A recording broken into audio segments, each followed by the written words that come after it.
Hello! ఈరోజు మీకో real incident share చేస్తా. మా ఇంటి పక్కన ఒక అబ్బాయి ఉన్నాడు. And he is very bright student. He is preparing for IIT and JEE.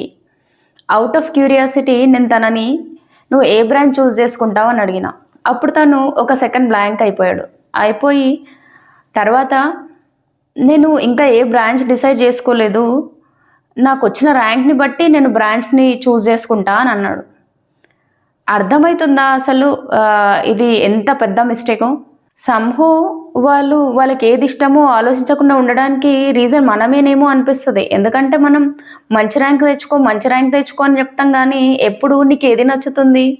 నువ్వు దేంట్లో మంచిగా పెర్ఫార్మ్ చేస్తావు? నువ్వు ఆలోచిస్తున్నావా? అని అడుగుతామా వాళ్ళని ఎప్పుడైనా? We should change that.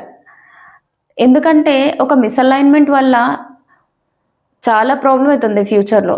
వాళ్ళు, వాళ్ళు మంచి కాలేజ్ అనుకోని, వాళ్ళకి నచ్చని కోర్స్ ఉన్నా సరే దాంట్లో జాయిన్ అయ్యిండ్రనుకోండి, దాంట్లో సరిగ్గా పెర్ఫార్మ్ చేయగలరా?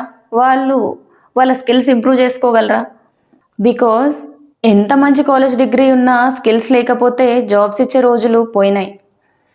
అండ్ సక్సెస్ ఎలా మొదలవుతుందంటే, స్టూడెంట్ తనని తాను అర్థం చేసుకొని, తన స్ట్రెంగ్త్స్ ఐడెంటిఫై చేసుకొని, తనకి నచ్చిన బ్రాంచ్ చూజ్ చేసుకొని, తన స్కిల్స్ ఇంప్రూవ్ చేసుకున్నప్పుడు మాత్రమే హి విల్ బి సక్సెస్‌ఫుల్.